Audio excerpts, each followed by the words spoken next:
Welcome to the Slop Farm. Enjoy the video. In this video, I will show how to make tiramisu balls. First, gather all your ingredients. You'll need about 200 grams of ladyfingers, 250 grams of mascarpone cheese, a half cup of strong, cooled espresso, and some cocoa powder for dusting. Having everything ready makes the process smooth and enjoyable. Make sure your espresso is completely cool to prevent the mascarpone from melting. Now let's prepare the base. Start by crushing your ladyfingers into fine crumbs.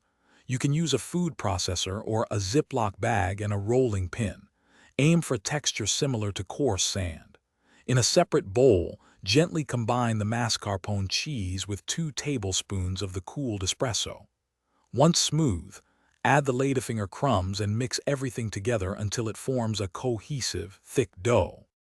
It's time to form our delicious tiramisu balls.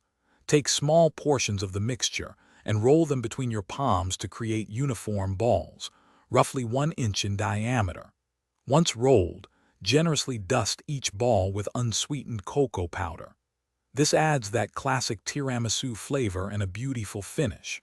Place them on a plate or tray and chill them in the refrigerator for at least 30 minutes. Your homemade tiramisu balls are now ready to be enjoyed. They make a fantastic dessert for any occasion or a special treat for yourself. For the best taste and texture, serve them chilled. If you have any leftovers, store them in an airtight container in the refrigerator for up to 3 days. Don't forget to check the description below for a link to Darn Tough socks and other great deals. Thanks for watching. Thanks for watching.